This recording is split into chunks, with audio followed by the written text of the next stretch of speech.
Hey everybody, this is Mr. Gennaro again, coming at you with the Week 2 lecture. This covers material from Chapter 2, the same textbook, Resonances. We're going to be looking at our module for Week 2 in just a second, and I hope you guys are having a great start to your week here. I'm going to jump to my share screen. Here we go. So I hope that you have completed the Week 1 module. You were supposed to look at the online attendance policy and then also go through the writing assignment for Week 1. We're moving on now to Week 2. So let's go ahead and look at the homework assignments first. This week we have 2 assignments due because we're coming to the end of Unit 1, which covers chapters 1 and 2 of the textbook. So this week on Sunday, you have your writing assignment 2, worth 25 points due. You also have a Unit 1 discussion post. This requires you to do a little bit of extra listening to some music and also to share your ideas onto the online discussion board and to comment on your classmates' posts as well. So we have a couple things that we're looking at. Here's our writing assignment. So I would say that chapter 2 in some ways is one of the most important chapters of the textbook. It really gets us to think about music the way that trained musicians would. So with that, we learn a lot of vocabulary that makes us be able to talk about music in a more specific way. So for part 1, you have a little bit of flexibility here. You get to choose a song of your choice from any genre of music, then write toward the following prompts with that piece of music in mind. So you're really giving us a breakdown of the song. It'd be great to have maybe a short paragraph for each of these bullet points here, all the way down. So our first question, what genre and subgenre would you describe for your song? We're going to talk about the importance of genre and subgenre within this chapter, so we're kind of building off of this. Most of us know what genre our song fits into, but give me some reasons why it would fit in that genre. The next question says, describe the 5 elements of music as they pertain to your song. Use as much vocabulary terms from the slides and chapter as appropriate. So these big 5 elements of music, we're going to spend a lot of time learning about these in the first part of the lecture. The first element is rhythm. This has to do with how the piece moves through time. So we're thinking about things like tempo. That means how fast or how slow the piece of music is moving. At what speed does the beat happen? We can also talk about the meter. And that's basically how are the rhythms organized in this piece of music. We'll talk more about both of these terms when talking about the lecture slides. Next, pitch. Pitch is the highness or lowness of a sound. So when you talk about the pitch for your song, tell me in what range does the melody lie? If it's a voice that is carrying the melody for most of the song, you could tell me, does that singer have a low voice or a high voice? If you hear a piece that features the trombone or the cello or the bass in an extensive way, you could talk about how those instruments have a lower musical range. Sometimes we use the word tessitura to describe this same thing, the melodic range. How wide of a field of pitch do the instruments occupy? The next one, dynamic and volume. These are interchangeable, but we use them in different ways. Most people will think of volume like the volume of your computer, your stereo, your headphones. So volume is kind of how we describe music or sound in general when it comes to how loud or how soft it is. We also have the dynamic. Dynamic is our musical word for volume, but it also just means change. It means when things are going from low or soft to a loud volume, right? So dynamic is all about change and the character at which the music is delivered to us. How intense or maybe soft is it presented? We'll talk about these terms more in the chapter. The next one to talk about for your song is the articulation. So this means how smooth and legato or pointed and staccato the notes of the song are delivered to us. Within a song, are there any variations in articulation? Sometimes, for example, a hip-hop song might have very pointed and staccato delivery of some rap lyrics, but then have a much more smooth chorus that gives us some contrast for the song. So tell me, what articulations do you hear in the piece of music that you chose? And the last of the 5 elements of music is timbre. This is basically, what sounds are we hearing? What instruments or combinations of instruments and vocals do we hear? Are the sounds that we're hearing electronic? Are they acoustic? Is it some combination of the two? Timbre can also be described as being warm. It can be described as being metallic. You can use lots of fun adjectives here to describe what does the music sound like to you. Continuing, we also want you to think about a bigger idea for part 3 here. What musical textures are present in your selection? Now, when we say musical textures, we're really talking about what layering of instruments are we hearing? We've all heard pieces of music that maybe have just one instrument or one singer and nothing else happening. So that's one type of musical texture that we call homophonic. There's only one sound happening. We can also have musical textures where many people are playing the same melody. We can have musical textures where one person is playing a melody and another musician is maybe strumming a guitar or playing on a piano in more of a background or accompanimental way. So we'll talk about this term. And the last point here is, what musical structures, patterns, repetitions, and forms can you hear? The best way to think about this for most popular music is to think about songs have verses, choruses, and maybe a bridge, different sections of the song that sound markedly different to each other, to our ears. You can also say, does a song repeat any of these things more than once? What is the overall structure? If you were going to give us a flow chart of all the different sections of the song, what would it sound like? Okay, this is writing assignment 2. I hope you have fun doing it. I think it's a fun assignment because you get to choose the piece of music that you want to talk about. You might want to do something that you're familiar with, or if something from the lecture slides really strikes you, you can talk about that too. Okay, moving back to Module 2, let's look at our discussion post.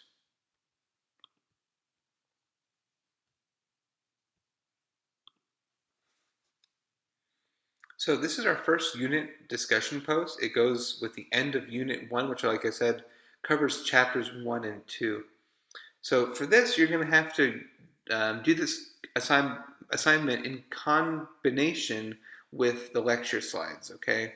So when you go through the lecture slides, and I really hope that you do, it's really essential that you do those to keep up with the class and all of the music that we want you to listen to. Go to slide 50, and you're going to see several videos that you can choose from, okay? I tried to give some variety, but also give you a sense of choice that you get to listen to something that might be interesting for you. So let's read the instructions. First, watch and listen intently to one of the videos provided on slide 50 of the Week 2 lecture PowerPoint. Listen to your selected piece of music for 20 minutes or more without distraction. I recommend wearing headphones, no cell phones or electronic use, etc. while you're doing this, and I encourage you to truly listen. It can be hard sometimes to find this time, and maybe you might want to multitask and read or be on your cell phone while you do your listening. But remember that we're talking about music as a piece of art here, and we want to be able to experience it without any distractions, where all of your listening can go toward what you're hearing. I will say one thing that you can do to make this process easier is to write some written notes, so that as you're listening, maybe just have a scrap piece of paper and a pencil, write down the things that really stand out to you while you're listening. That way you don't forget them, and you already kind of have some good notes to help you with your writing portion of this assignment. Here's the next part, speaking of writing. Write 3 to 4 paragraphs about your listening. Describe your overall listening experience. Refer to at least 5 themes from the Unit 1 reading, lectures, and presentations. I've given a few theme suggestions under each video. It may be helpful to write notes as you listen. As you describe your work, remember that I've intentionally chosen music outside of people's listening to test your use of the terminology. What is the purpose and intent of this music? Okay, so to break this down, um, I really do want you to give some real thought to this. 3 to 4 paragraphs isn't too much to write about because remember, you can address all of the same ideas that we did in the first part of the assignment. Okay? The last thing you need to do here is comment. To receive full credit, comment on another classmate's post after listening to a portion of their selected piece of music. Give a comment in relation to a point they made you thought was interesting and a new idea you think they could consider related to the piece they chose. Okay. Now, I think this is very fun. You get a chance to share some ideas with your colleagues in class. You could choose someone who does the same video as you, or you could choose a completely different one if they chose a different video than you chose. Okay? But make sure that you give it a listen so that you can actually respond back to their posts having an informed sense of what they're talking about. Okay. So that goes over the 2 assignments for this week in Module 2. We're talking about Writing Assignment 2 and the Unit 1 discussion post, both due on Sunday, January 22nd. Okay. Now this week, you have your overview. This gives you a look at all of the expectations of the week. You can also, I would recommend you need to read Chapter 2 of Resonances and also go along with the Chapter 2 lecture slides as you're watching this video. So please go ahead and go into Module 2, open up these slides. It can be helpful to go along with them as I'm talking, and I will ask you at certain points maybe to pause this video so that you can click on the YouTube videos that are embedded in the slides. Okay, so I hope that you've opened these slides. I'm going to open them up in Google. Okay, everybody, so this is the Chapter 2 lecture slides that go along with our textbook Resonances. Again, make sure that you read the whole chapter either before or watching this video. It's really helpful to hear the information more than once to really solidify it in your mind. And I would say again that Chapter 2 is one of the most important chapters of the book because it kind of is a building block for us for the rest of the semester. We're going to be using these elements of music to describe every piece of music that we listen to for the rest of the semester. So I would recommend maybe taking some good notes as you go along. Save these because they'll be helpful throughout the course. So, part 1 of this chapter is called The Elements of Music. So let's ask some questions here. What are the characteristics of musical sound and non-musical sound? We talked again last week about the sounds of the junkyard or the sounds of birds, that we have all these different sounds and we categorize them in different ways, right? So, a couple questions here. All sound, whether it's musical or non-musical sound, has certain characteristics in common. The distinction between music and noise is usually one of how we organize them. We generally consider noise to be more irregular and unpredictable. So imagine, you go to a really windy part of the forest and you hear all these trees brushing against each other. It's irregular, it's unpredictable. We would probably consider this to be noise more than music. Musical sound is usually more predictable and exhibits easily identifiable patterns. So my favorite definition of music is that music is organized sound. So when we think about music, we have to hear usually something that can be identifiable, maybe something that is reminiscent of something that we've heard before. However, think of a mechanical tool like a jackhammer, which produces a very predictable sound, but is not generally thought of as music. So just because something is predictable doesn't necessarily that it can be music to our ears. These are the 5 elements of rhythm. It's really helpful just to remember these and commit them to memory. So first is rhythm. We see a drum here. We see a musical representation of some drumming rhythms right here. Rhythm has to do with how we move through time. We often think of the drums as being a very rhythmic instrument, but of course, any instrument, any singer, even the talking of my voice right now falls into a certain aspect of rhythm. It's how we move through time for a piece of music. The next one is pitch. This is usually thought of to be the lowness or the highness of sound. So this is what we call a treble clef in a musical staff. This note would be the lowest, and moving up, up, up, up, up, we get to the highest note up here within the range of notes that we see presented. So again, pitch we usually think of as low and high, and we also get into things like harmony, melody, chords. So pitch is a huge category, and we'll talk about it a lot this semester. Volume. Now, when we think about volume, you can think of like a knob on a guitar or on a car stereo or your cell phone maybe. We have a control of volume in this way. But when we talk about musical volume, we usually use the word dynamics. Dynamics refers again to the change of the music from soft to loud. So it's good to know the difference between volume and dynamics. We'll get more into that.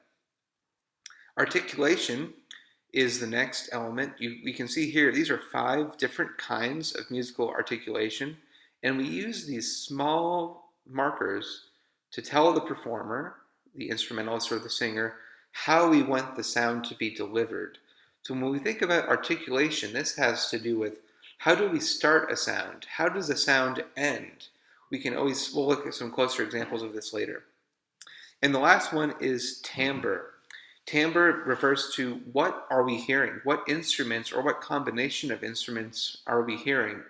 Your ear, for example, knows the difference between hearing a string quartet and a rock band with electric guitars. Even though they're both string instruments, our ear can pick out the difference in how they sound different to each other. It's almost like we're talking about the character of the sound. Now let's break each of these down a little bit more. Rhythm is the temporal aspect of music. Temporal means having to do with time. Essentially, when does a sound occur and when does it end? Musicians utilize slow and fast rhythms to create patterns, musical textures, and more. Pulse. This is a big word. Pulse, like the pulse produced by your own heart, is a sequence of regularly spaced sounds. The frequency of the pulses determines tempo, which can range from slow to very fast. It makes sense that music should tend to be organized around a pulse, since our very existence is organized around pulses. Our hearts beat to a pulse. We breathe to a pulse. We even walk to a pulse, and we organize time into pulse like the seconds of a watch hand. It is usually not difficult to detect the pulse in a musical work.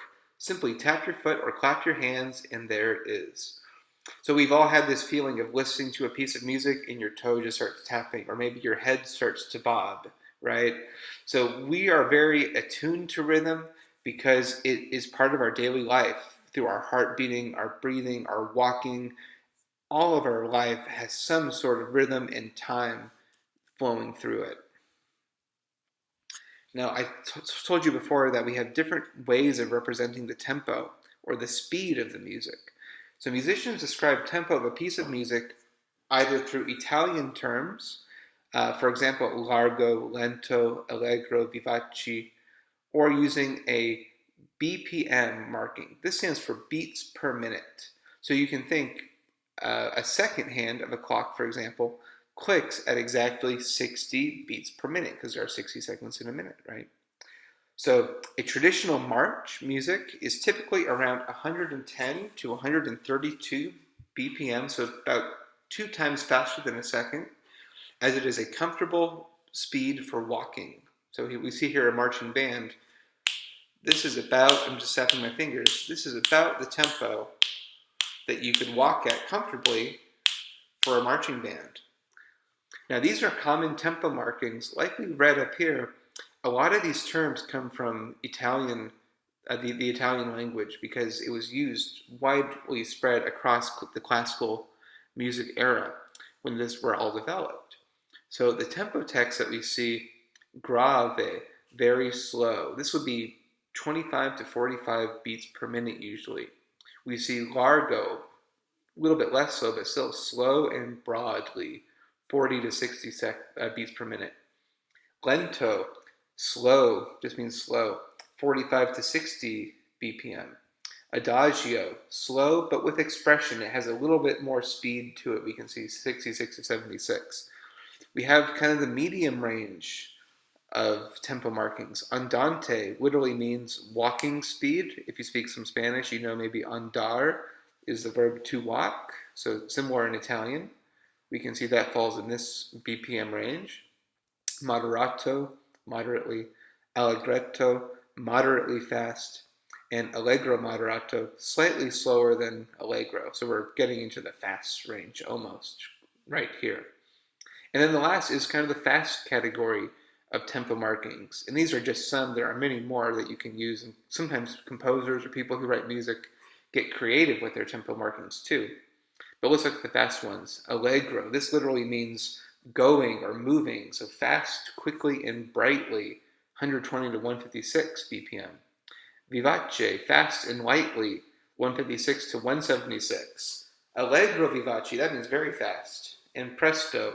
Exceptionally fast. We get almost to 200 beats per minute there. Okay? So when you talk about your homework assignment, your discussion post, or your writing assignment, make sure that you're using the tempo texts right here to describe your piece. If you want, you can use a metronome app or a metronome online to approximate your BPM marking if you can find it. But usually this takes a little bit of listening. Try tapping your fingers or patting your leg to find what you think the tempo or the regular pulse of the music might be. We're moving on here with rhythm. So besides tempo, we have other aspects of rhythm that we should know too. In music, we categorize or group music into metrical groups. We call these measures. Sometimes musicians may refer to a measure as a bar, a term that comes from the bar lines we see below right here. So again, a bar or a measure of music is from one line to the next line and all the space in between. So even here, here's our starting bar line. All the way from here to here is one measure of music. Now we do this to help the musician stay organized. We can actually group the music into these segments that makes it easier to understand, easier to follow, and easier to group. So it's a little bit different from written language, although you can think of a measure line almost like a period. It gives us a small way of organizing a thought. Now, it is worth noting that the measure line does not mean that the music stops. We actually flow through most of these with some exceptions. The single bar line is pretty standard. We see it all the time and regularly. The double bar line usually marks that there's some kind of important change happening. We can see bar lines that have extra dots here. This means that we would loop this section as many times as the composer might specify. And last is the final bar line. This one is a true end to the piece. You can see it has this much thicker bar and then there's more standard bar right here. This shows the end of a piece of music. We'll continue here.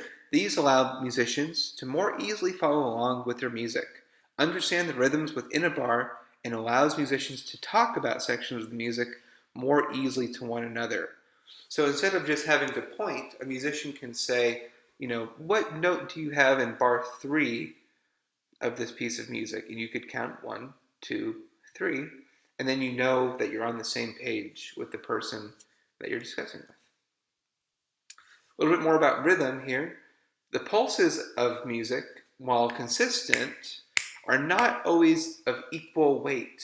So some pulses of music have extra musical weight or significance. When pulses are organized into groups containing strong and weak beats, the term we use as meter is established. So let's look at some examples. These are pretty easy to understand once you know what to listen for. While measures can contain any number of pulses, the most common groupings are 2, 3, and 4. These groupings are termed duple, triple, and quadruple meter. So again, this has to do with how many beats, how many strong beats are we hearing within a piece of music on a regular basis. A measure in all 3 of these meters will begin with a strong pulse termed the downbeat. So let's look at this diagram here. You can see this is duple meter, 2 beats. The downbeat is on beat 1, and we have a slightly weaker beat here on beat 2. Triple meter, 3 beats. Again, strong beat 1, beats 2 and 3 are weaker. And then quadruple meter, beat 1 is strong, 2 is weak, 3 is a little bit medium actually, and 4 is back to weak. So know these terms. When you talk about your song, tell me what meter do you think your song is in. You're going to have to do some listening for this. We can also talk about the conducting patterns here. When a conductor is moving through a piece of music, leading an orchestra or a band or maybe a choir, they conduct patterns similar to these to help show the flow of the beat.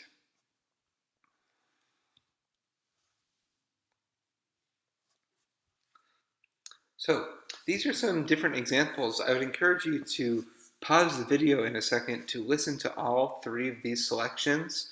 I think these are songs that you would all recognize too, which is nice. So the first one is in duple meter. It's the Stars and Stripes Forever, which is a very popular American song. This has a duple meter. I'll play just a little bit of it right now.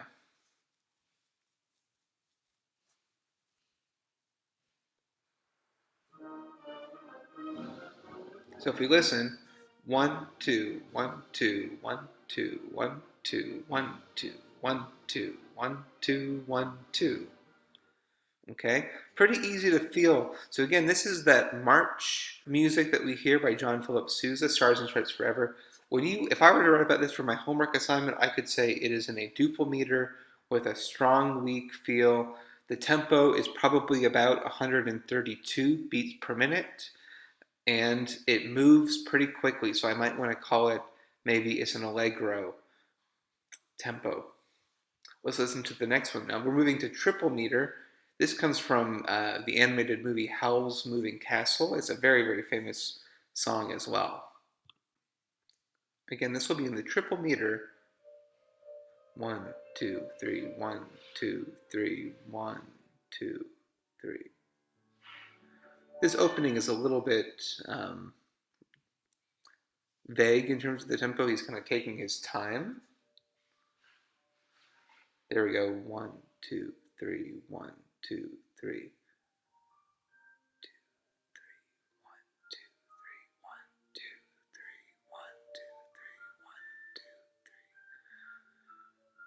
So we could keep listening through. The whole song really stays in that triple meter for most of it, even when it moves from the piano to the orchestra coming in as well.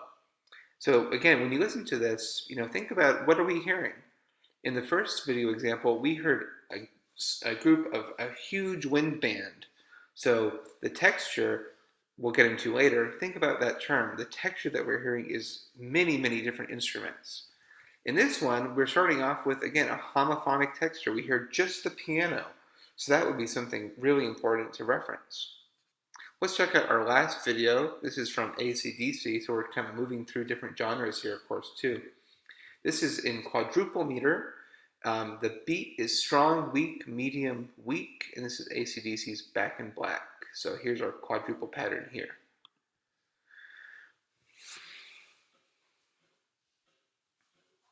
Let's listen to it. 1, 2, 3, 4. 1, 2, 3, 4. 1, 2, 3, 4. 1, 2, 3, 4. 1, 2, 3, 4.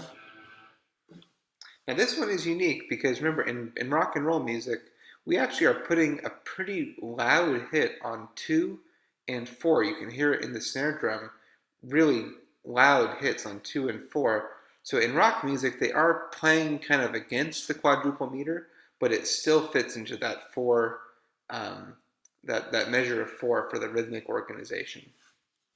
Let's continue here. So that was a lot about rhythm. We're moving now to pitch. So again, pitch has to do with the highness or the lowness of a sound that we hear. If you think of a mosquito, definitely a high-pitched kind of hum versus the sound of a whale call, maybe quite low. So what's interesting here is that even though we use the words high and low to talk about pitch, sound, of course, is not physically located in high or low spaces.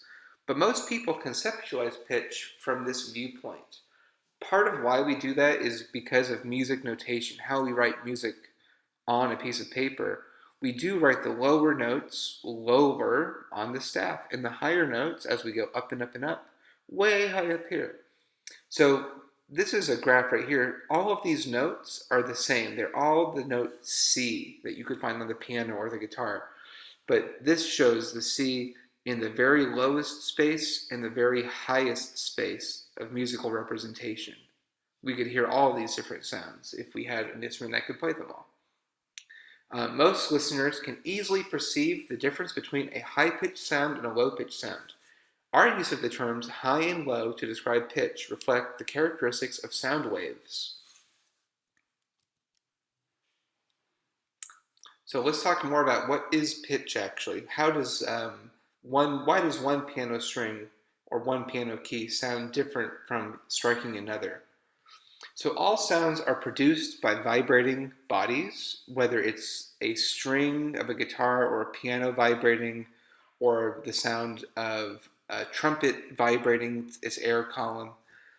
All of these produce different sound waves, whatever the source is. These are perceived by the ear, the eardrum, and decoded by the brain. We learned about that last week. Pitch is determined by the frequency of the sound wave. While we use the terms high and low to describe pitch, in actuality, high sounds are actually faster vibrating sound waves, and low sounds are actually slower vibrations. The frequency of a pitch is measured in hertz levels, so we use Hz as the abbreviation.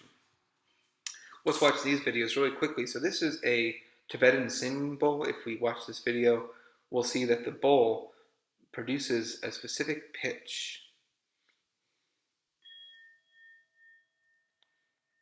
Now this is a great representation because we can imagine that the whole metal bowl here is actually resonating. Because it's all one solid piece of object, it can only give us this one specific pitch.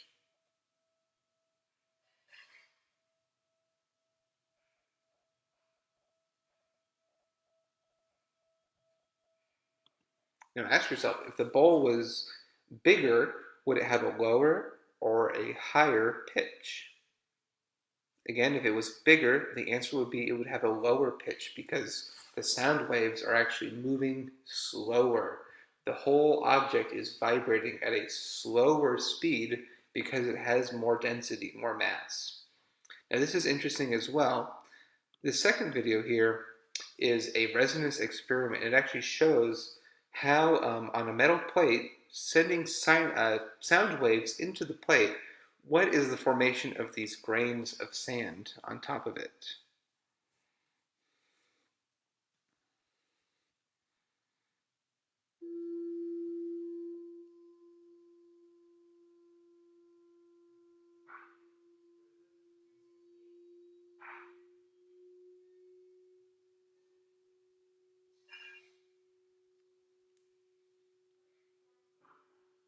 So they're talking in the video about the different hertz frequencies that they are sending into this metal plate, causing it to vibrate and making these very interesting patterns. These actually come from the sound waves themselves.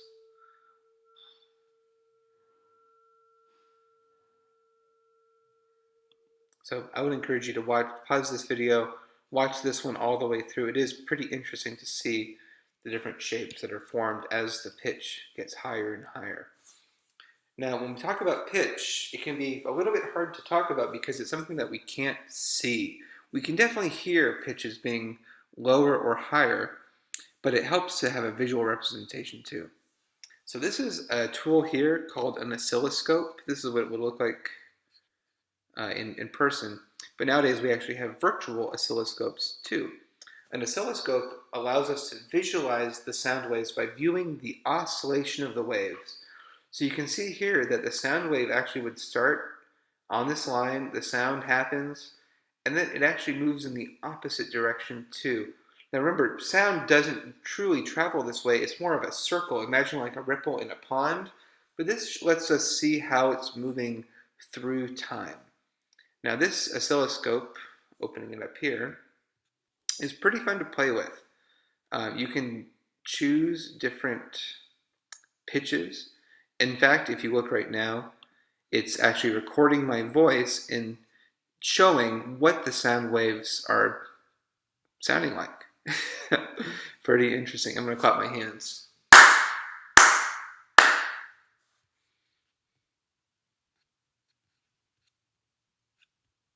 There's some other interesting information here. You might want to play around with this a little bit.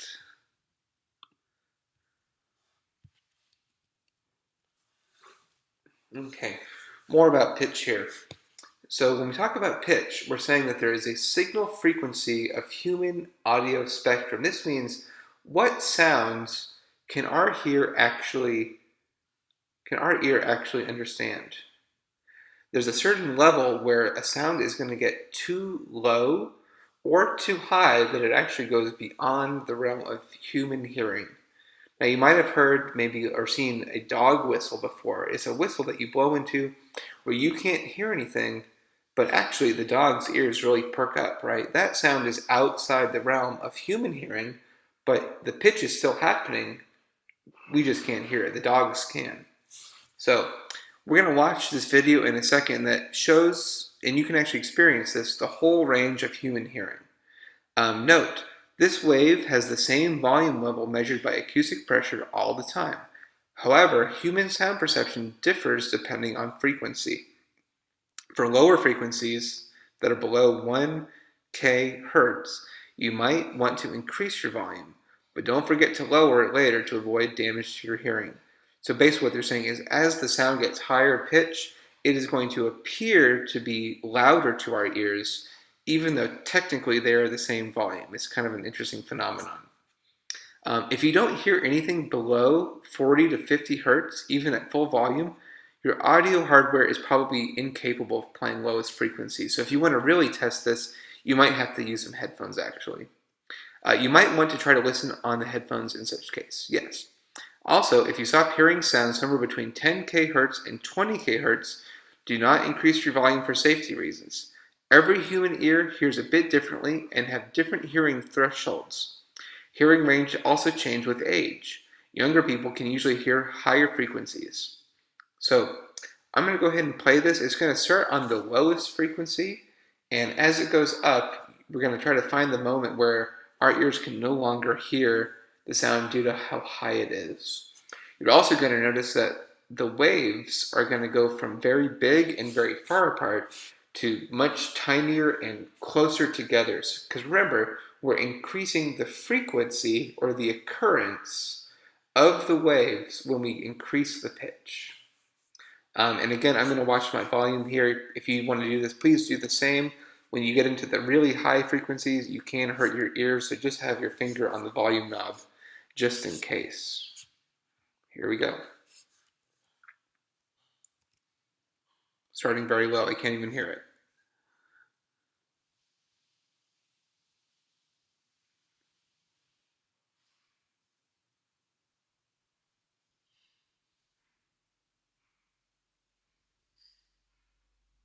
Now I hear that really rich bass around 40, 50 hertz.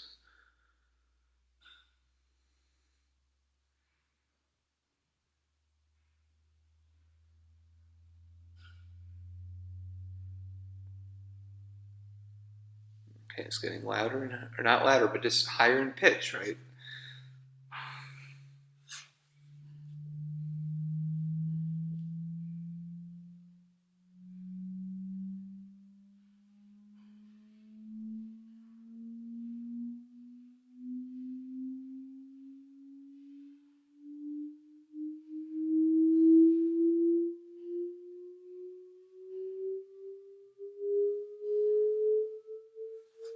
I'm going to watch my volume here.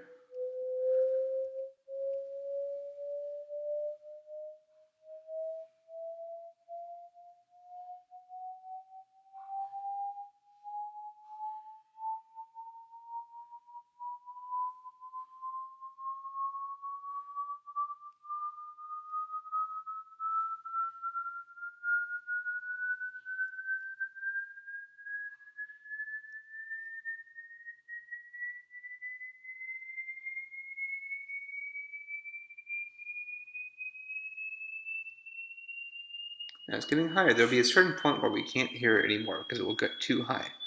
See if you can find where that is for you.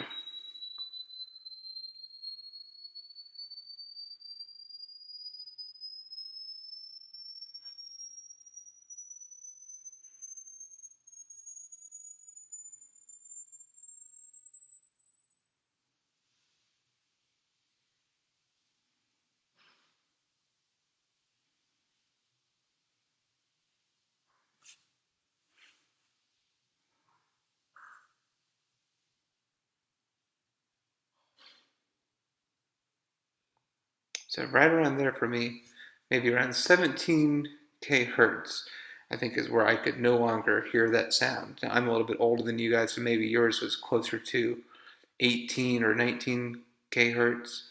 But, pretty interesting phenomenon to hear. That's the whole range of human hearing. More talk about pitch. So when we talk about pitch in terms of hertz, we could talk about any number. We just saw a whole range from about 1 hertz to 20K hertz. And that's a really, really wide spectrum of sound. Now, that doesn't mean that we have 20,000 notes, though. So when we talk about musical pitch, we have a different way of breaking things down than using the hertz. So for music, across different musical systems, we organize sounds to create different pitches. Different musical traditions utilize different systems of pitch based on different structures and rationale. Organization of pitch in the Western musical system is kind of like this. So the Western musical alphabet has just 7 notes. A, B, C, D, E, F, G. These would be like the white keys of the piano. However, we do also add additional notes that fit in between these 7 to give us a total of 12. We also add the sharps and flats between these notes, creating notes like B flat or G sharp. So again, this gives us a total of 12 different chromatic pitches. This is the sharp sign. It raises the note by a half step. And this is a flat sign. It is the opposite. It would lower a pitch by a half step. So these examples that I've given here are just a couple, but you could think that the note B flat is a note that is lower than the note B, but not quite as low as the note A. G sharp is a note that is higher than G, but lower than the note A. One important thing that I didn't mention about the Western musical alphabet, A, B, C, D, E, F, G, is that as you can see here, it repeats back on itself. So once you get to G, we would restart the alphabet back to A. Well, we could find an unlimited number of frequencies, like what we just heard on the spectrum on the previous slide. We do not use all of these pitches to create music. Instead, we identify and select a limited number of specific pitches. We have 12 notes in the Western tradition of music theory. Other cultural tuning systems will be covered later. So just to say, just because in European classical music we have 12 pitches, if you were to go to maybe West Africa or to China, Japan, they would have probably a system that has fewer notes, usually maybe 5, sometimes 6. 6 notes. As we can see on the piano keyboard, there are actually 12 pitches between 2 notes with the same note when the musical alphabet restarts. So again, like we said, starting on A, we move through the alphabet. When we get to G, we restart the alphabet again back at A. We don't continue with H because this A and this A would sound not exactly the same, but very, very similar. We call these notes A to A or B to B an octave. So the octave is divided into 12 notes. When we play all 12 of these notes, we call it a chromatic pitch set or a chromatic scale. This would include all of the pitches used in Western music. The majority of music we are familiar with will not utilize all 12 chromatic tones. Instead, most music will utilize a subset of the 12 possible pitches to create other musical scales with fewer notes. So the most common scale that we hear in a vast majority of our music actually has 8 of these notes selected. So if you count, or 7, A, B, C, D, E, F, G. That could be your 7, and then it restarts on A. Or C, D, E, F, G, A, B, C. Again, 8 notes. This is a pretty common scale, but you can see that we're not using any of these black keys. So there are too many scales to talk about, but they could use any number of combination of the black keys and the white keys of the piano to create different kinds of sounds. One thing that's interesting always to recognize is that even though the octave is divided into 12 notes, it does have this prefix of oct, like an octagon. This means that it has to do with the number 8. So if you count A to A or B to B, you would find that it would take 8 steps until you got back to the next note. So A, B, C, D, E, F, G, A. That is our 8. That's what we call an octave. So we talked about this term earlier, but let's revisit it. This is melodic range in tessitura. So this has to do with pitch, but it has to do with how low and how high of notes are we actually hearing within a song. So the melodic range or tessitura, the distance between low and high pitches and changes in register are also important musical elements. So this is telling us that we want to be able to say, within a song, what's the lowest note that a singer would have to sing, and the highest note? We would call that whole range the tessitura, how high and how low. We can also talk about this term register, that if you're a singer, you might know this, that we have different ranges of voices too. Is it in the low register or the bass range? Is it in the tenor register, the alto, or maybe even the soprano register? These are some good examples. Let's look at this first one of Happy Birthday. Perfect. So that's a great example. You can see even here, the tail end, or you can see it here, when we had both the low and the high octave at the same time, these notes were exactly 1 octave apart. So they sound the same. They have the same note name. These are both, for example, these right here are both G's. They have the same note name because they sound very similar to us. The only difference is that we have a low version of the note and a high version of the note in different ranges. So this is reading standard musical notation written on a staff. We can also talk about, pitches just as a spectrum from low to high. Let's watch this video here.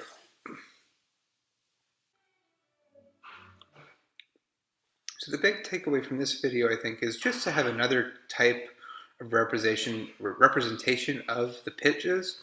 In this case, I think that this idea of kind of stairs is very clear of showing each of these as a different pitch and how we move from low to high. The other takeaway too is that when you talk about the tessitura, that you can think of this more like within a short song or maybe within a smaller phrase or a smaller section of a piece of music. Many songs will have a wide variety of tessitura because they have low instruments and high instruments. But you could talk about this with just a melody of a singer. Are they using their whole range of their voice, or is it more narrow? So think about this. It takes kind of an acute ear to listen for pitch, but with some really thoughtful listening, you can also develop that skill, and that's part of what we do in this class. So, continuing here, we have the roles of pitch in music. Now, pitch obviously is very important, but we have different jobs. I like to think of them, we call them roles. But how does pitch function? We have melody. Melodies are constructed out of a sequence of pitches. We just saw that with Mary Had a Little Lamb, for example. This is the part of a musical work that you might sing along with. We all know the melody of our favorite songs, or they might get stuck in your head. Melodies have various characteristics, including shape and motion, which can be conjunct. This is when the melody primarily moves up and down the scale, and also disjunct, in which the melody contains larger intervals and leaps.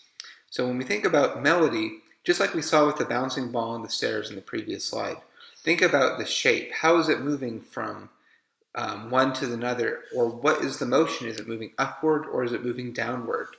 We can get more specific with these terms conjunct and disjunct. Conjunct means that we're moving almost entirely from one note to the note right above it or below it. So very small movements throughout a melody. There's also more disjunct melodies where we have much bigger leaps. So imagine going from the bottom stair all the way to the fifth or sixth stair within that collection of musical notes. These are two terms that you can use in your writing as well. Usually we can hear the difference. The next role of pitch is harmony. Harmonies are constructed out of groups of pitches that are usually sounded simultaneously and constitute chords, while a sequence of harmonies is termed a chord progression. In a musical work, the harmony is usually unobtrusive and might be repetitive. So this idea, the harmony, is when we stack more than one note on top of each other, they're happening at exactly the same time. We call this harmony. This can be done with two singers singing in harmony with each other, or instruments like the guitar or the piano that can actually play more than one note at the same time and produce these chords with sometimes, anywhere between 2 to maybe even 10 different pitches at the same time. Even more with a big orchestra, you can imagine too. That's some of the chords that you can create. Now, chord progressions are how we move through the song. Usually a song has some kind of overarching movement through different kinds of chords that gives it its certain flavor. If you've ever tried to play a song on the ukulele or the guitar, you are essentially learning how to play chord progressions. A melody and a harmony sound good together when they are based on the same scale and contain some of the same pitches. However, every melody can be harmonized in many different ways using various chords. Likewise, a single harmony can be used to accompany many different melodies. There's a lot of information here. What they're essentially saying is that, the melody and the harmony are going to share some of the same musical notes, A, B, C, D, E, F, G, all of the flats and all the sharps. They're going to have something in common that makes them fit together. That isn't always true, but it is a good way to start, especially when writing songs. Melodies can be harmonized in many different ways, so sometimes we alter the chords underneath the melody to create a different kind of sensation to our listening. And also, a single harmony can be used for many different melodies. So a lot of songs have the same chord progressions or the same harmonies, just in different ways. Last, the bass. The bass is the lowest sounding voices. It acts as the bottom of a pyramid of sound made by a full ensemble. And this gives us a foundational reference for musical harmony. So when we're listening to a chord of some type, hearing the bottom note really gives us a strong foundation for how we interpret that sound. So it can be hard to listen to, but try to listen to the bass in some of your favorite songs and see if you can, if that can guide your listening too. So the next musical element that we'll talk about is volume. Volume is pretty easy to understand, and its effect on music is a little bit less obvious maybe than you might realize.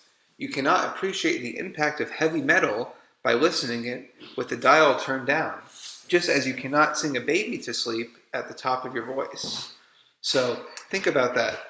Some genres of music, or lullabies, for example, there are certain volumes that just make sense to sing them, and that's because the volume interprets how the music is conveyed to us, but also how we interpret it and how we experience it. Changes in volume can also communicate meaning in music. A gradual increase in volume can indicate growing excitement, while a sudden change in volume can indicate a dramatic mood shift. So listen within your songs to how is the volume changing? Is it gradually getting louder? That really does cause some excitement. If it suddenly gets much softer, that is also kind of a surprise, right? We aren't maybe expecting it. We measure volume scientifically using decibel scales. The abbreviation for this is dB. So this is more about maybe the scientific way of measuring volume. But now we're going to get into how that looks on a spectrum. So we can see here the very lowest thing we can hear, we're not talking about pitch anymore, we're talking about just volume, decibels, is about 0, is the absolute quietest thing. Then we have some leaves, around 20 dBs. Somebody whispering is about 30 decibels. Soft music, around 40 dBs. Maybe a normal conversation, 60 dBs. Driving a car, about 80 decibels. So we're getting louder and louder on the decibel scale. Home appliances, somewhere in the 90 dBs, 100. Now, right around here, we get at this risk of hearing loss. So just around over 100 to 110 decibels, the sounds that you would experience would actually start to contribute toward hearing loss, which is why it's so important to wear earplugs at things like a loud concert, where maybe the decibels can be up to 120, right? That exposure for a long time, or even for a short time, can really cause some severe hearing loss. Getting higher than 120, we have some jet pilots here. That is what we call the pain threshold of sound. And then at 140, it really does become harmful, where you can actually cause some very serious damage to your eardrum and the other inner workings of the ear. So again, we're not always aware of this, the sounds that we experience all around us, but here it is on the decibel scale and how we can be smart about knowing about it. Now, in a piece of music, we don't use decibels. It's too scientific and not really very clear. How do you make sure that your violin is playing at exactly 50 decibels? We can't quite get there, right? So instead, musicians have created a system of abbreviations that stand for these musical dynamics, okay? So the volume dynamics are more about the musical and artistic term for volume and expression. Again, so volume and also expression. Changing the volume of a piece of music definitely changes how we perceive it and the message that it could tell us. A few terms that will help us talk about volume, which is also referred to as a dynamic level. An increase in volume is referred to as a crescendo. You can think of the word increase. So this is an increase in volume over time. While a decrease is termed a decrescendo, like a decrease, or diminuendo. These terms mean the same thing, getting softer. Musicians in orchestras, bands, and choirs describe volume using Italian terms including things like fortissimo, very loud, forte, loud, mezzo forte, medium loud, mezzo piano, medium soft, piano, soft, and pianissimo, very soft. While this book will not employ these terms, you might encounter them elsewhere. While we are used to using a volume knob to change the volume on our stereos, remember that musicians have to pay special attention to their dynamics by adjusting various techniques to achieve different volumes. So again, we will use these terms throughout the semester. As you're listening to pieces, tell us what dynamics you think you might be hearing. I like this part where they talk about changing techniques on the instruments or the voice to get different volumes. Imagine blowing into a trumpet, but you have to play piano very softly, right? Or having a drum solo and you decide to kick it up to very loud. If you do that the whole time, people are going to get their ears hurt, right? So we always play with how can I maybe start soft and increase some volume. A lot of songs have this kind of crescendo maybe before the big chorus, right? Where they're moving from maybe a mezzo piano volume to more of a forte or even fortissimo volume. So it's very important to know these terms. Most of them are kind of elaborations of each other, right? So we have forte, which means loud. Mezzo just means medium. So we're saying medium loud, not quite as much. We also have fortissimo, which is forte, but very much forte. Same thing on the piano side. Piano means soft. Mezzo piano means medium soft. And pianissimo is very, very soft. Okay, moving along to the next musical elements, we have articulation. Articulation has to do with how pitches are begun, sustained, and released, and involves changes in the dynamic level as well. In music production, we use the term envelope to describe the dimension of sound. So these are two different approaches. We have articulation, which is how musicians or instrumentalists would use the term. But we also have the term envelope that you might see if you were making beats on the computer, right? We can control the envelope of the sound, meaning when does it start and when does it end. The envelope is independent of pitch, but it determines the character of that pitch. For example, a pitch might begin with a gentle increase in volume, or a sudden decrease, or no dynamic change at all. Once it has begun to sound, a pitch might be sustained for a long time, or it might be abruptly cut off. And when it is ended, it might be released with a decrease in volume, an increase in volume, or no dynamic change. The effects of articulation toward music are easy to perceive. Once it has begun to sound, a pitch might be sustained for a long time, or it might be abruptly cut off. So we're going to break these down one more time. That's why they're down here. So if I sing and then immediately cut it off, oh, it just stops, right? Little echo in here. I can also go, oh, kind of fading out, right? I can make it start nice and smooth, ooh, or I can go, ooh, ooh, ooh. So we're using different combinations of the voice in this case. You could hear this on instruments too. But hearing that the articulation really does change the same material, but hearing how it is started and ended really does change with the articulation. Now, the four elements of the envelope or the articulation are the attack, decay, sustain, and release. All sounds have a starting point, a natural reverberation or decay, a sustain, and a release. At one end of the spectrum, a series of pitches might be heavily punctuated with forceful onsets and no sustain. The traditional Italian term for this articulation is staccato. So this means very short and accented, and is difficult to replace with an English equivalent. So we still use this Italian term staccato to describe this kind of short start of a sound. At the other end of a series of pitches might be smoothly connected with gentle onsets and great deal of sustain. The term for this articulation is legato. Between these extremes are an enormous variety of approaches to beginning, sustaining, and releasing notes, many of which are unique to the instruments that produce them. So again, we had two contrasts here: staccato, short and accented, and legato, smooth and sustained, connected. Now, I won't play these right now, but these are two really good examples of legato and staccato pieces of music. In this first one, the Blue Danube, we hear very, very smooth and connected. It's supposed to sound actually like a river. So it makes sense that it has this very smooth approach. In this other one, you can even see kind of a highlight from this video thumbnail. It's going to be much more short and accented and detached.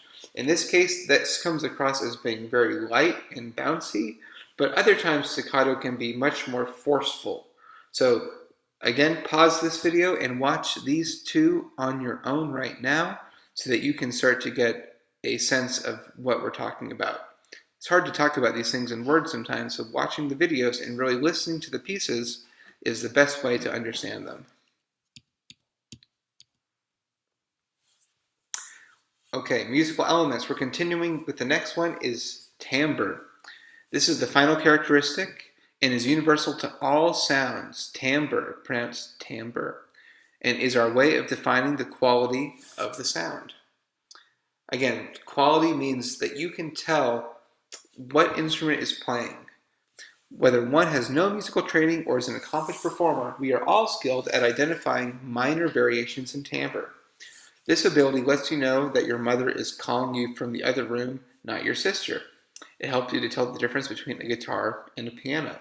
So this is just our ability to hear that there are different characteristics of different voices, different instruments, and really any sound that we hear. Performers can alter their timbre to fit a certain genre or style by adding different effects to their voice or instrument. So imagine the timbre of an opera singer versus a scat singer maybe, or a jazz singer. They're going to have a different approach to how they use their voice. A symphony orchestra produces a wide range of timbres due to its many instruments, instrument combinations, and techniques, while a rock band produces another. So think about a symphony orchestra that has at least 20 or more different types of instruments. Each one has a unique timbre, and when you combine them with each other, we get new variations in timbre that can alter or change throughout a piece of music. Timbre is actually achieved due to variations in the overtone series of different instruments. So variations in timbre are made possible by the existence of the overtone series. This is a sequence of higher pitched frequencies that are activated every time a pitch is produced. When you strike a key on the piano, for example, you are not only sounding the pitch associated with that key, you are also activating dozens of pitches at set intervals above that pitch, each of which might sound at a relatively high or low volume. This is a little bit hard to explain at first, but this is essentially what we're talking about. If we struck this note, it's a pretty low note on the piano, we are hearing that as the predominant note, but all of these other notes here, up to 16 actually, are actually all being sounded within this original note. It's a little bit funny to understand, but we hear very, very faintly all of these notes in combination in some level. And the way that we hear this combination is what makes different instruments sound different from one another. So some instruments might have more of the second or fourth partial, while others have more of the third and the fifth, and it's those minute differences that makes each instrument sound somewhat unique. The combination of these overtones produces timbre. Two instruments playing the same pitch sound different. Therefore, because they are activating different pitches in the overtone series at different volumes. The complexity of this process allows for a near infinite variety in timbres. Okay, so this is something that I don't expect you to know all of the overtones that are being achieved, but it is an interesting thing to note, and I think it's a big part of how you listen is starting to recognize why do different instruments sound different from each other, or why does your best friend's voice sound different from your other friend's voice, right? It's all because they have slightly different vocal cords and are activating different overtones at all times.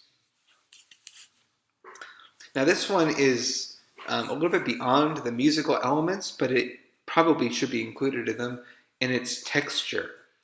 Now texture is the contents of and interactions between various layers, instruments, or voices in a musical work. Musical textures can be best broken into 4 categories. So this is the idea of if we had a rock band of a guitar, a bass, a piano, and a drummer, in what way are all the instruments playing? Are they all playing at once? Maybe one song starts off with a monophonic texture. The guitarist is starting with just the guitar with a single melody line performed by a soloist, or in unison with no accompaniment. No other instruments are playing. Now they say a soloist or in unison, so this could maybe be 2 guitars playing the exact same notes at the exact same time. So this is what we call a monophonic texture. There's only one musical idea happening.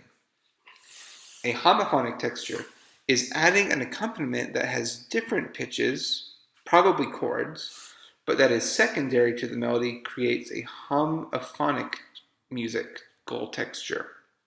So this is similar to monophonic, but slightly different. Homophonic would mean that we have a main solo melody line, but we also have a secondary part that is not competing with it, but just supporting it. We usually call this accompaniment. So a great example of a homophonic texture would be one person is singing while they play the guitar, and the guitar is just playing chords while the vocal melody is happening. Homophonic. Continuing on, we have polyphonic texture. In polyphonic music, every voice is independent but equally important. There is no distinction between melody and harmony. So in polyphonic, we think poly just means many, and phonic, phone, means sound. So many sounds. In polyphonic music, there isn't just one melody, there could be two melodies happening at the same time. Each one can be important and they fit together almost like a puzzle. They have to be played together to create the total musical texture. And the last one is heterophonic texture. In heterophonic music, multiple instruments or voices each perform a unique version of the same melody, such that true unison is not achieved. So in heterophonic textures, all the instruments are playing something similar, but they're making it slightly different all over the place so that it is never truly all together, yet they are still all playing the same song. That one can be a little bit harder to identify. So these are three different examples. One is monophonic and homophonic. In this example, we hear an Australian song, originally played on the cello, but then later on, even a secondary layer of cello comes in. So that's why I put this one as starting off as monophonic and moving to homophonic musical texture. Check out this video. The next one is polyphonic musical texture. This is a piece by Johann Sebastian Bach called The Little Fugue in G minor. It's an example of a musical fugue. A fugue is a type of polyphonic musical form, and each voice has a unique melody which creates the whole. Try to follow different voices represented by the different colors. So in this video, you're going to see that there are usually about 4 voices. I think there's no more than 4. And they're each represented in a different color. They're all happening on top of each other, but coming in and out at different times and contributing toward the whole. So this is a great example of polyphonic musical texture. And the last one that I would want you to watch is heterophonic musical texture. This is an Irish folk song called The Wind That Shakes the Barley. It's played by the Irish folk group The Chieftains, and all the instruments are playing toward the same song, but they're all making slight variations and changes to the melody, which makes it sound very rich and interesting. It sounds very dense and layered, even though they're all still playing the same basic melody. So again, watch these videos on your own. Pause this video and go back and watch those 3 to better understand those terms. Okay, moving right along to form. Form is the repetition, variation, and contrast within music. So let's break these down. Repetition. Repetition occurs when we hear the same thing twice, whether it is a long and complicated melody, a short melodic fragment, a rhythm, or a harmonic pattern. Repetition is really important in music for a couple reasons. It allows us to understand and enjoy music more easily. When we hear something over and over, we kind of get used to it, right? Music repetition makes it feel familiar, and internal repetition allows us to predict what will happen next. In popular music, this is utilized a lot.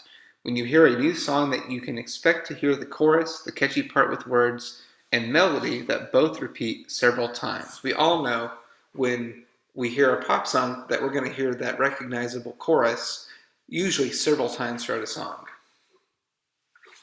Pop songs also have repetitive chord changes and ostinatos. This is a good term to know.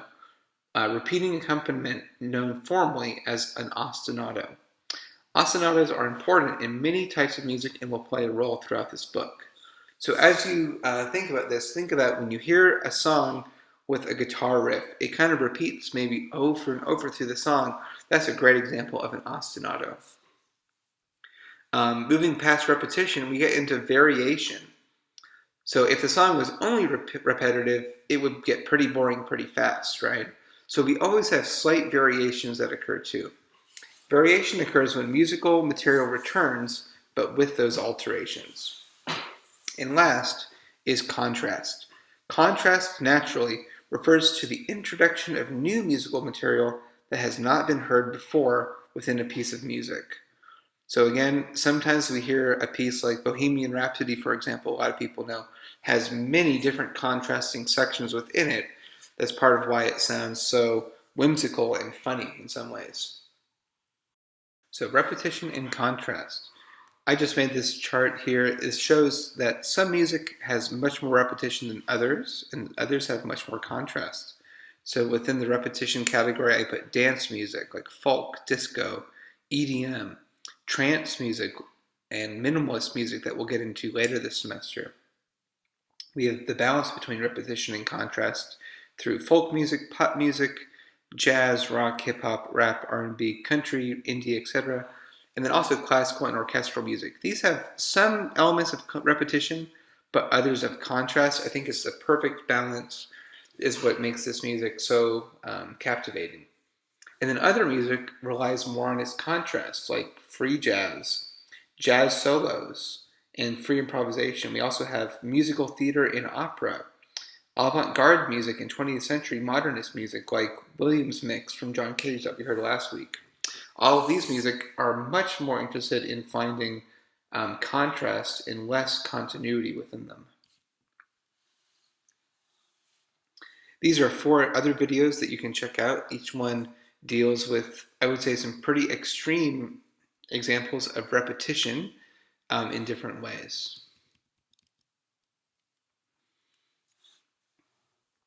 Okay, so that was part 1. It was a big section on the elements of music.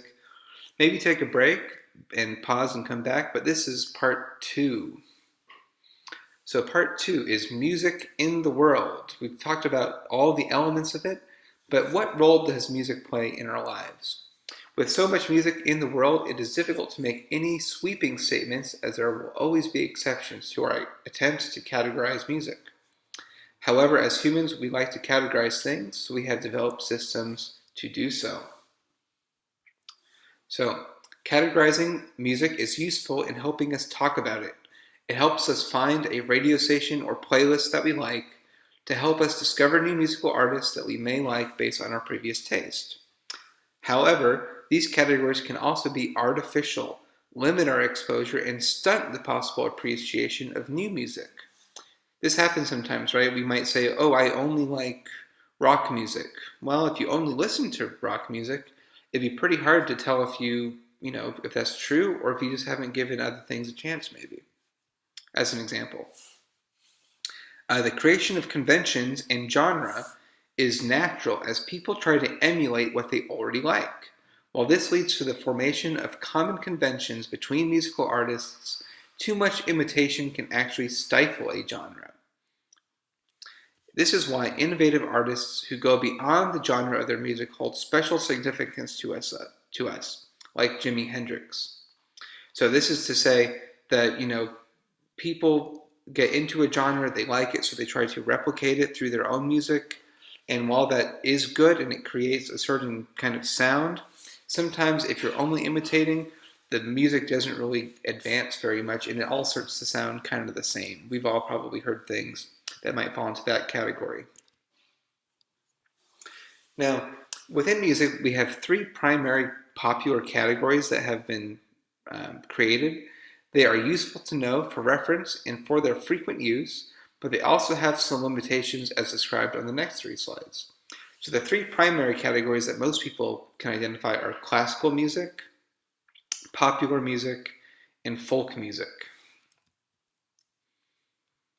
Now, if I tell you that I like classical music, you immediately understand that I probably mean orchestral music or opera, and that I probably listen to music that is fairly old.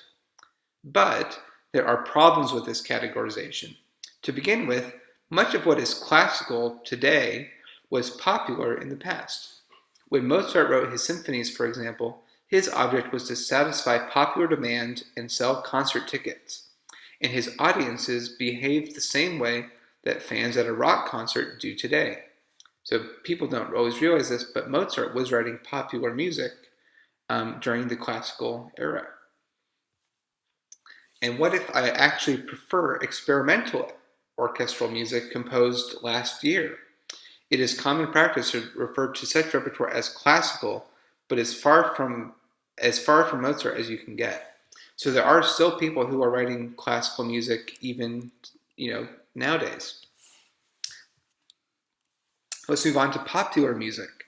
The textbook gets into greater detail, so make sure that you're reading the whole chapter 2 of this part of the book. Now, popular music. This category is generally understood to contain commercial music that appeals to large numbers of people. But what about individual artists or songs that fail to achieve any popularity whatsoever? What about an experimental rock band that takes the same attitude towards their work as a serious classical composers? Mozart, a classical composer, might have more in common with a popular artist like Jimi Hendrix than Hendrix has in common with Pink Floyd. Mozart and Hendrix were both gifted instrumentalists who dazzled their audiences with virtuosic performances and wrote music to showcase their skills, while the band Pink Floyd is known more for their nuanced production, complex song structures, and unusual instrumentation. Again, however, this category is not without its value. While there is an enormous diversity of popular musics, they do tend to be characterized by certain forms, instrumentations, styles, and performance venues. There might be such much to separate Jimi Hendrix and Pink Floyd, but their music shares important elements of instrumentation and style, and it might be heard in the same types of settings. So this is to say that even though music might happen in the same place, they might have very different things in common with each other. So these categories are useful, but it's always important to look beyond them too. Now, folk music. Folk is also a slippery category. Folk music is typically described as music of unknown authorship that is passed down from generation to generation in a particular region. It tends to be fairly simple and in a distinctive style, and it is performed on instruments that are integral to the local musical culture. However, problems quickly arise as we try to label individual pieces or practices. In the United States, for example, the works of Stephen Foster Wallace have long been considered folk music.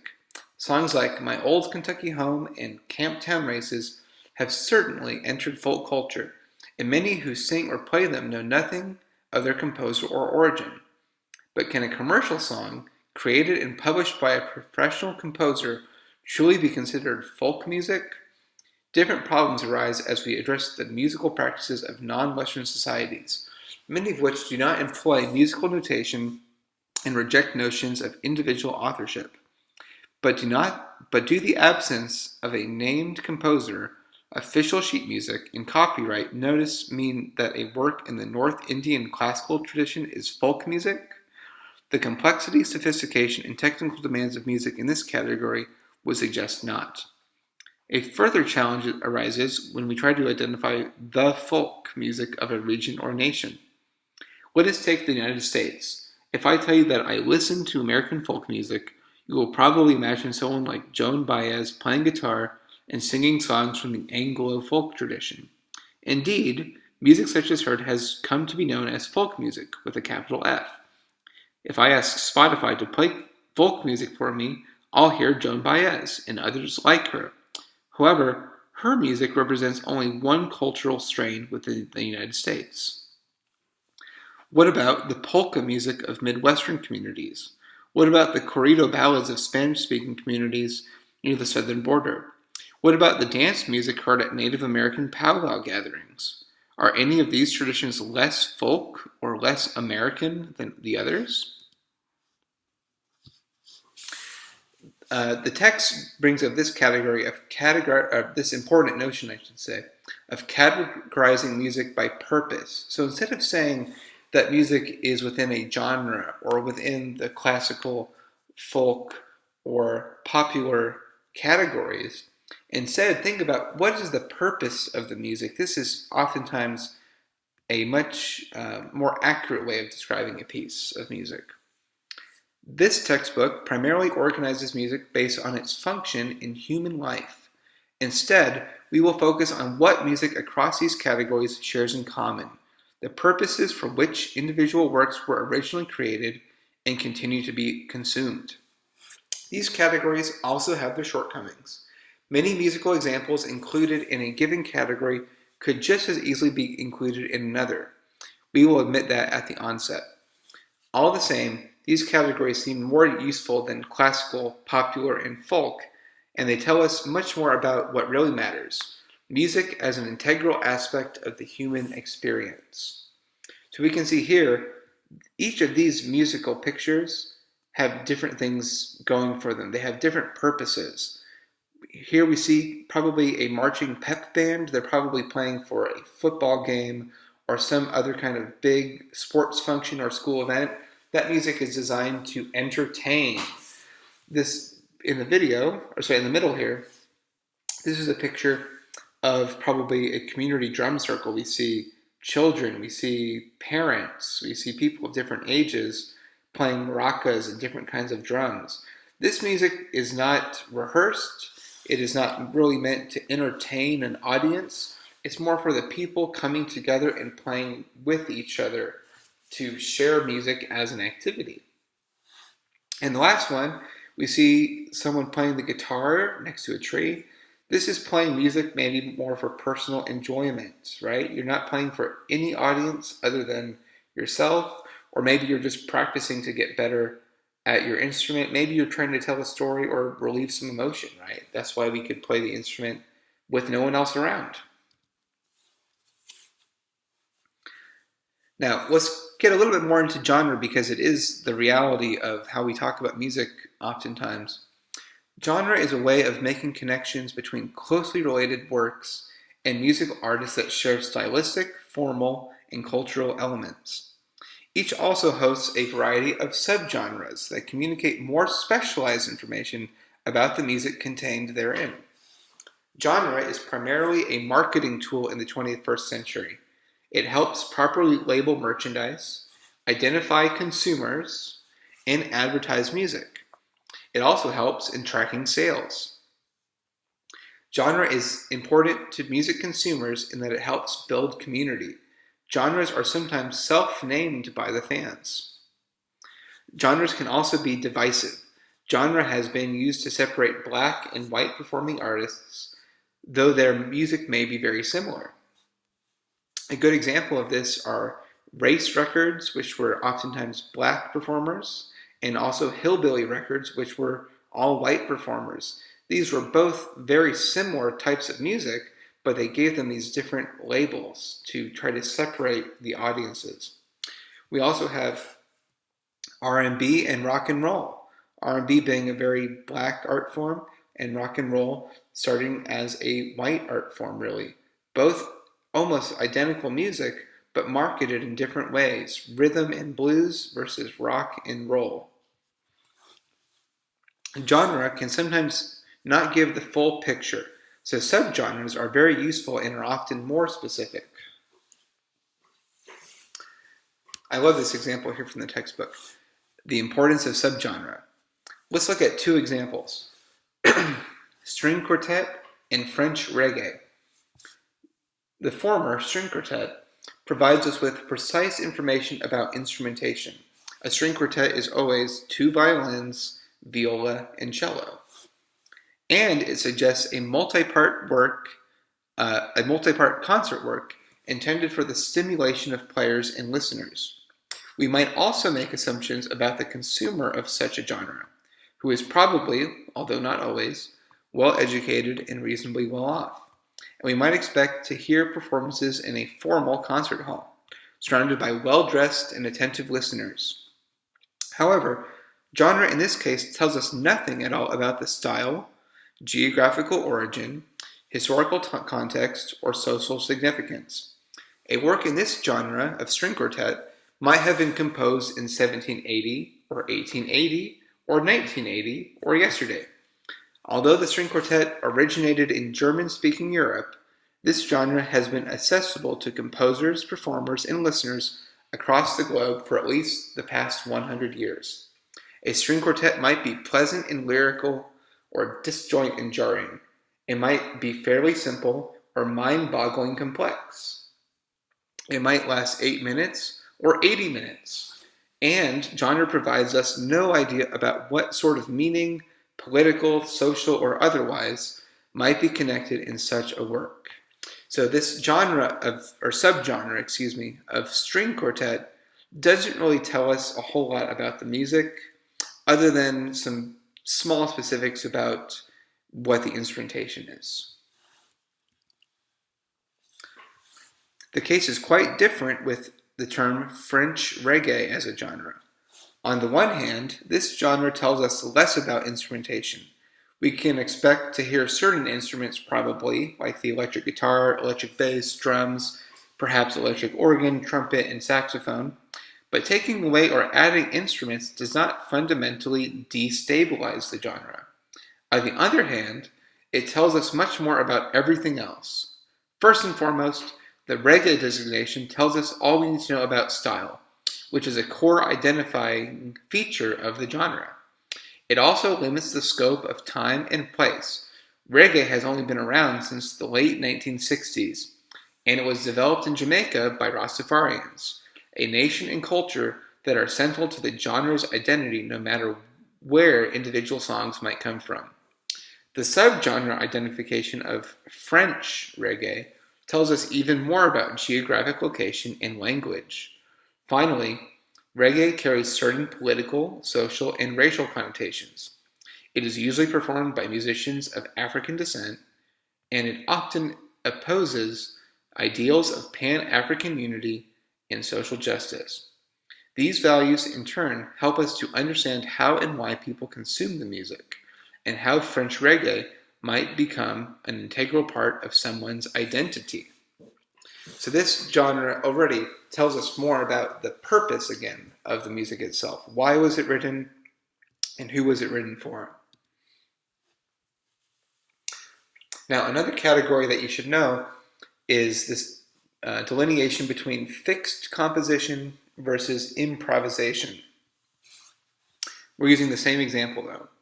String quartets tend to be in the fixed composition category, such that the pitches and rhythms in every performance are identical, while the French reggae invites improvisation and variation from performance to performance, such that two renditions of the same song might sound quite different. If you look at these pictures, it already tells you something. In this first picture, the string quartet, they all have sheet music in front of them. They're reading the notes, the rhythms, the dynamics, all the markings from the composer, and playing it the same, relatively speaking, every single time. They tend to be playing fixed compositions, things that don't change hardly at all from performance to performance. The other picture shows a bass player in a reggae band. He has no sheet music, so he has all the songs in his knowledge or knows how to work with the songs through improvisation so that he's following and abiding by what the song is trying to say, but he might do it in very different ways each time. So again, we can tell a lot from these two categories of fixed composition versus improvisation. When we talk about fixed composition versus improvisation, we are talking about different roles in the creation of music. The role of the composer versus the role of the performer. In the first case, the string quartet, the composer has all of the power. He's telling them what notes to play and how to play them. The performers are there just to interpret what's on the page. In this example, whoever wrote the song has given this performer on the bass some freedom to improvise and to make the song his own in some ways.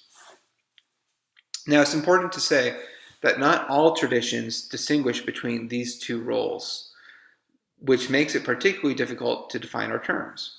We will identify and examine the contributions of different individuals, composers, orchestrators, arrangements, adapters, and performers to the creation of unique musical objects. In a tradition that relies on fixed composition, it is assumed that the creator of a work will make all decisions concerning pitch, rhythm, form, instrumentation, and length, and that performers will follow these instructions precisely. Fixed compositions are usually enshrined in notated music, although they do not have to be. This does not mean, however, that every performance of a fixed composition will be identical. Performers are usually invited to make minute adjustments to some of these elements, such as articulation, tempo, and dynamics, with the result that each rendition is unique to the discriminating listener. So, from one night to the next, you might play a passage slightly louder or maybe change the articulation slightly depending on how you're feeling in the moment as a performer. But generally speaking, we're following the fixed composition still. Improvisation is much more difficult to sum up. This is due to the fact that there are nearly as many approaches to improvisation as there are musical traditions. Every culture has different ways of improvising. Improvisation implies a production of new musical elements in the course of a live performance, but it also occurs within a set of boundaries. No improviser is free to play or sing whatever they want.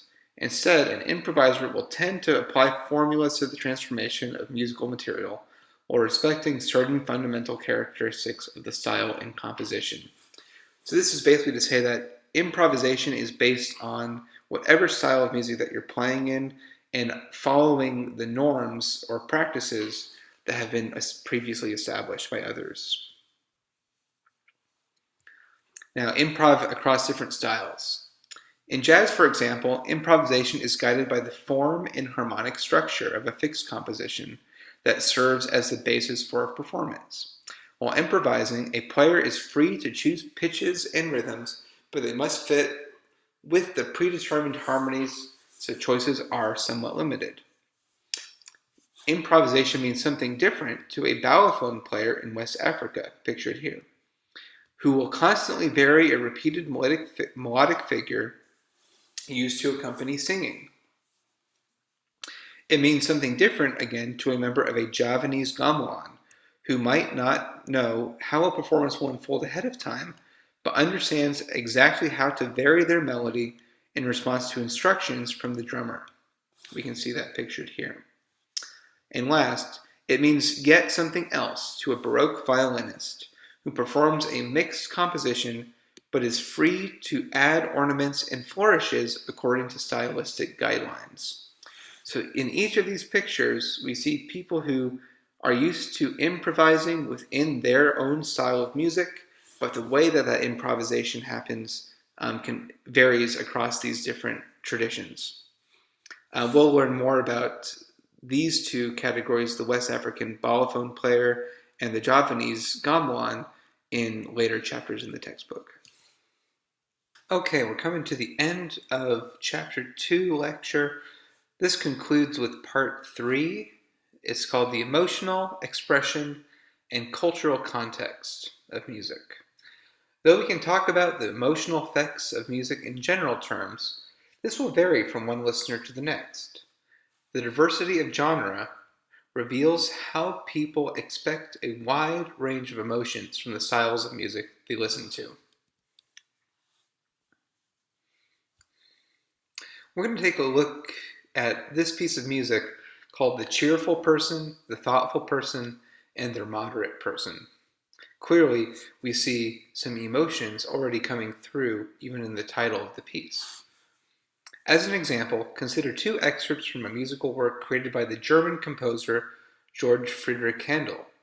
In 1740, entitled The Cheerful Person, The Thoughtful Person, and The Moderate Person.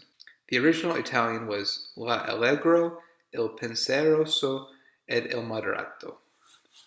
For most of this work, two archetypal characters, the cheerful person and the thoughtful person, argue about whether it is better to be happy or pensive. Each calls forth the emotional state for which they advocate. The cheerful person, with an aria, which is a type of song, entitled Come, thou good goddess fair and free, and the thoughtful person with an aria entitled Come rather, goddess sage and holy. Although this music was written over 250 years ago, the emotions expressed are still easy to perceive by many today. But what is it exactly that makes the first aria sound happy and what makes the second sound reserved? The answer can be arrived at by comparing and contrasting the dimensions of sound that were enumerated above. The first aria is quick in tempo, while the second is slow. The first contains fast-moving rhythms, while the second does not.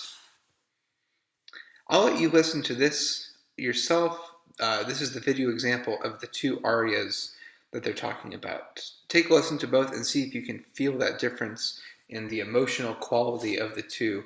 Even without understanding the language that they're speaking, the music conveys this to us through all the musical elements that we've been discussing this chapter. So again, pause the video and watch that example, please. Let's continue. The first aria is in the major mode, which we often hear as communicating passive emotions, while the second is in the minor mode, which can sound sad or serious. The vocal line in the first aria jumps around, skipping notes in the scale, while that in the second generally does not.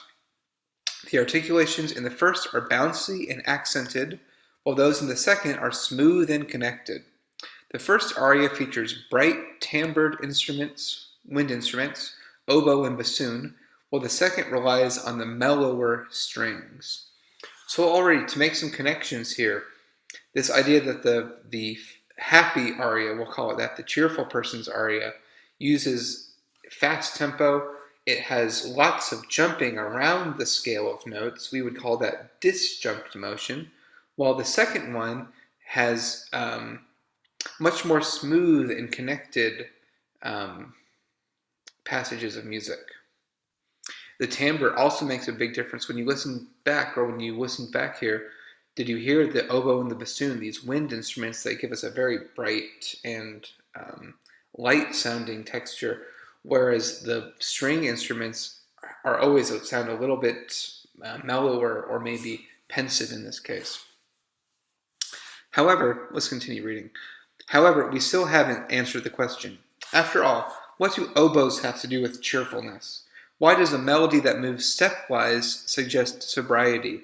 Why does the minor mode signify a somber mood? There are two ways that we can begin to answer these questions. The first has to do with the web of relationships between music, a purely acoustic phenomenon with no required visual component. In the real world, our brains easily map high pitches onto elevated physical locations, rapid rhythmic activity onto frenetic physical activity, and melodic leaps onto physical leaps. The other has to do with cultural signification. There is nothing objectively sad or serious about the minor mode, for example, but in the Western tradition, we have developed an association between minor mode music and profound emotional expression. This is largely due to the complex inner workings of Western harmony, which are beyond the scope of this book. We'll get to that a little bit. Other cultures have not made this association, and listeners in those traditions might respond to minor mode music differently than those acculturated to Western music. So the big idea here is that we all probably can tell when a piece of music is sounding happy or sad, but just always remember that this comes from our place within our own culture, that we've come to learn these associations through our relationship with our culture, our ancestors, the media that we experience, the songs. All songs have built off of this same musical history that came out of Western Europe. So it makes sense that we have these associations, but remember that we're still talking about the elements of music. We're still talking about pitch. We're still talking about all these minute details that makes us feel these emotions while listening. Continuing here with emotional expression in cultural context. So this is what we were just talking about. We tend to agree on the emotional effect of music within a given culture. Emotional expression is, for many, the main reason to interact with music. This is true of listeners as well as musicians who convey emotion with their performances. I personally find Indian classical music to be one of the purest expressions of emotion through its masterful combination of rhythm and pitch. So this is to say that across cultures we usually feel we will agree that a certain piece of music might have a certain sound or is able to convey a certain amount of emotion through its art. Okay, this might change across cultures in minute ways, but there are a lot of human characteristics that have in common. This is a great example of some Indian classical music. If you've never heard music like this, I would encourage you to check it out. It might be something different from what you expect. But this is a great example. It is just two musicians. We see one person here on the right playing an instrument called a sarod. It's a string instrument. And on the left side, we see here a pair of tabla drums. These are two drums that are played by one person and can produce a tremendous variety of different sounds. So together we see very clearly the tabla really playing the role of supplying the rhythm and the background rhythms and accompanying, but also taking some liberties and improvising or elaborating on compositions that he might already know. While the sarod player is dealing mostly with pitch, expression, articulation. We also can say that he's employing rhythm as well, and he's also sharing traditional compositions that he would have learned, but also structuring them in different ways to make it more of a conversation with the two instrumentalists. So check this out. It's a very good introduction into that kind of music, which I personally find extremely beautiful and very interesting. You could also do this video or one similar to it for your discussion posts. We'll get to that in a moment.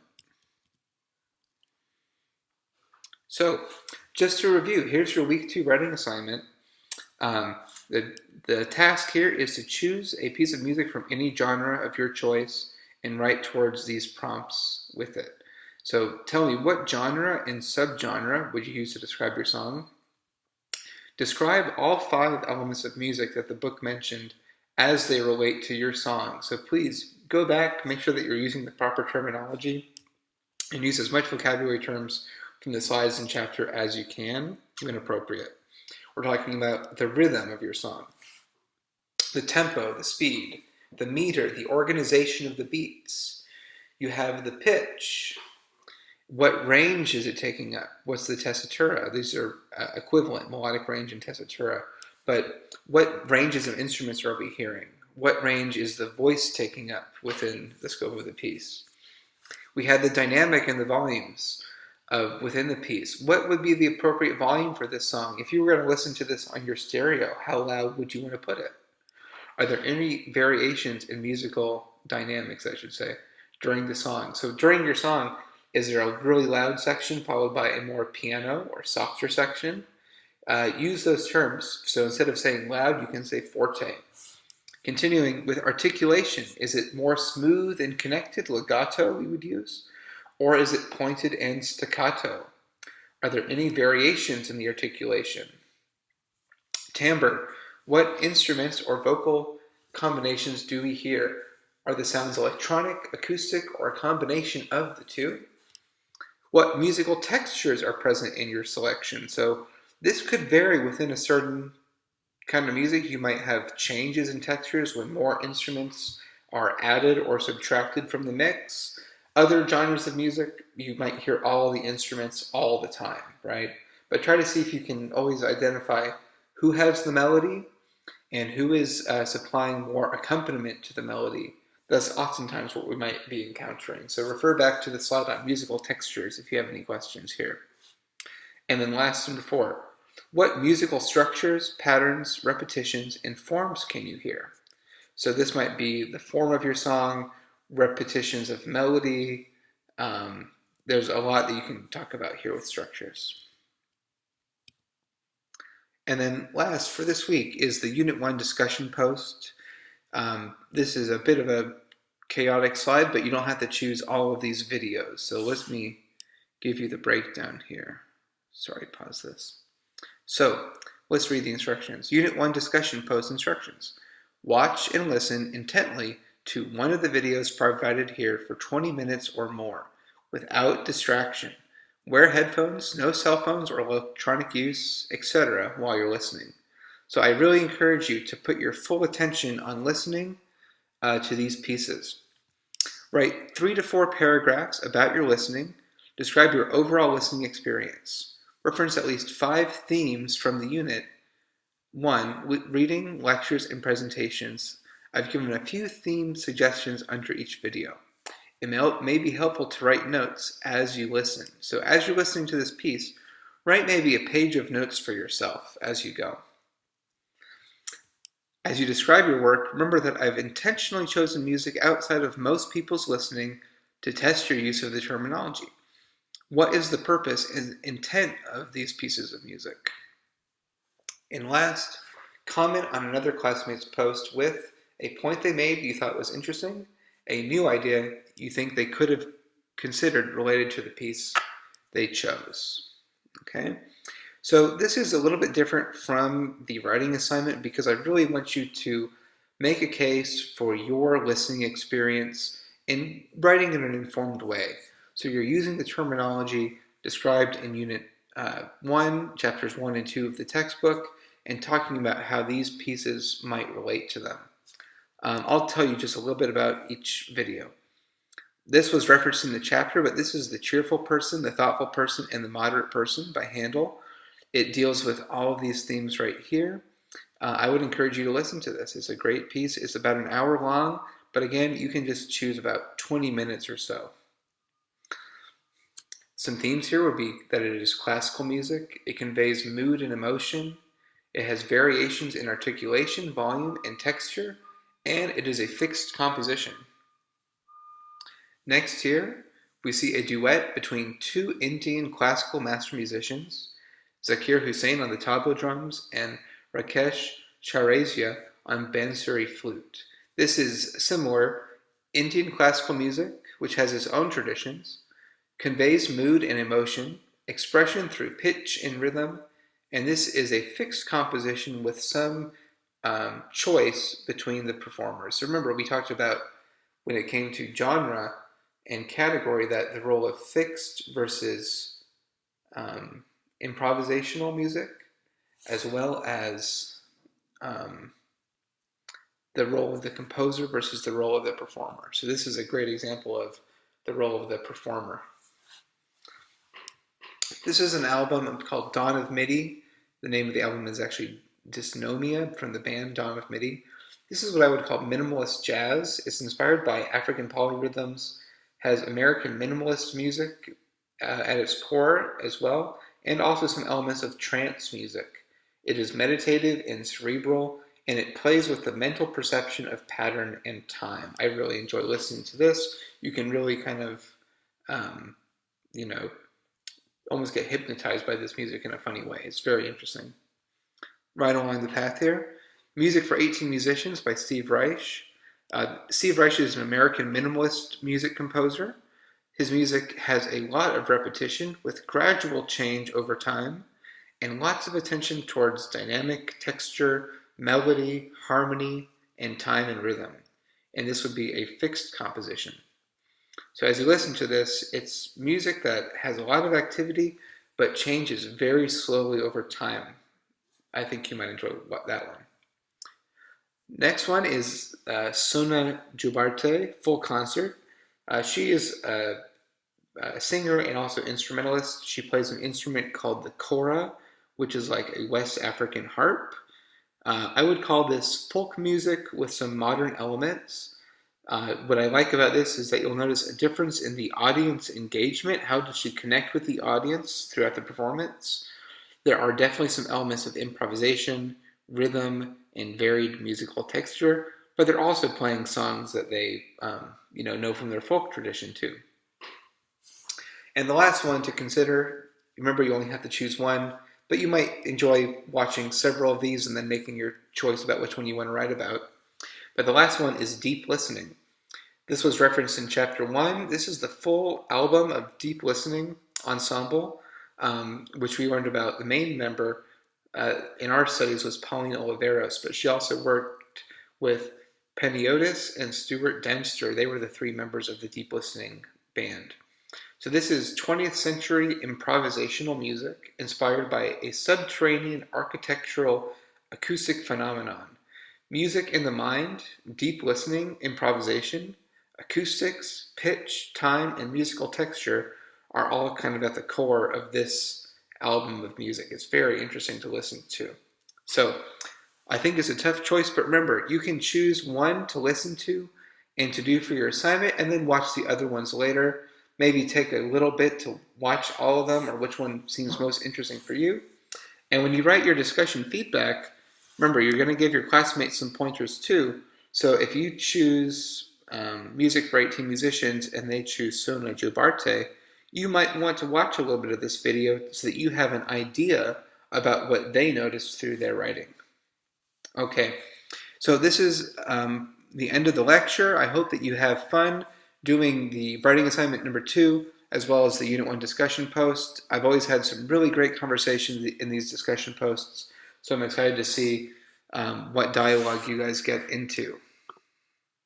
Okay, and so that is our lecture for the week. I hope that you have a great time doing this assignment, and if you have any questions, feel free to send me an email. Have a great week.